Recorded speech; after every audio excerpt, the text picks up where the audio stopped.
திண்டுக்கல் மாவட்டம் செம்பட்டி அருகே புகாரை வாங்க மறுத்த போலீசாரை கண்டித்து மக்கள் சாலை மறியல் போராட்டத்தில் ஈடுபட்டனர்.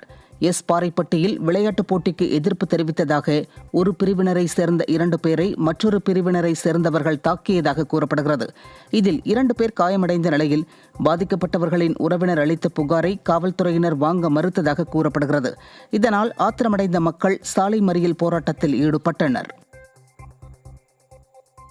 டாஸ்மாக் மதுபான கடையில் காலி பாட்டில்களை திரும்பப் பெறும் திட்டத்திற்கு எதிர்ப்பு தெரிவித்து திருவாரூரில் நடைபெற்ற ஆலோசனைக் கூட்டத்தை டாஸ்மாக் அனைத்து தொழிற்சங்க நிர்வாகிகள் புறக்கணித்தனர். இடப்பற்றாக்குறை, காலி பணியிடங்கள் உள்ளிட்ட காரணங்களால் பாட்டில்களை சேகரிக்க இயலாது என்றும் அனைத்து கடைகளுக்கும் பார் உரிமம் முறையாக வழங்கிய பின்பு பாட்டில் சேகரிப்பை நடைமுறைப்படுத்த வேண்டும் என்றும் வலியுறுத்தினர்.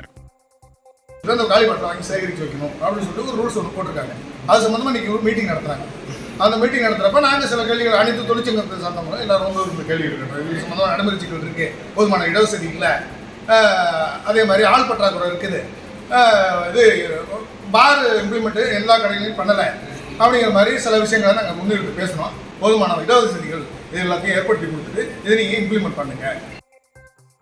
விருதுநகர் மாவட்டத்தில் உள்ள பிரசித்தி பெற்ற சதுரகிரி கோவிலுக்கு செல்ல 2 மாதங்களுக்கு பின்பு பக்தர்களுக்கு அனுமதி வழங்கப்பட்டுள்ளது.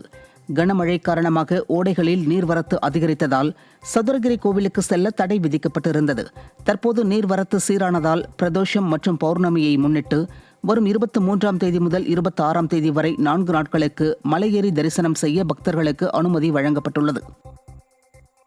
திருவாவடுதுறை ஆதீனத்தின் குரு பூஜை விழாவின் முக்கிய நிகழ்ச்சியான பட்டின பிரவேசம் நிகழ்வு நடைபெற்றது. சிவிகை பல்லக்கில் ஆதீன மடாதிபதியை பாரம்பரிய முறைப்படி பக்தர்கள் சுமந்து சென்றனர். முன்னதாக 40க்கும் மேற்பட்ட நாதஸ்வர தவில் வித்வான்கள் மங்கள வாத்தியங்கள் முழங்க வான வேடிக்கைகளுடன் குதிரைகள், யானை இவற்றுடன் பட்டின பிரவேச சிவிகை பல்லக்கு நடைபெற்றது.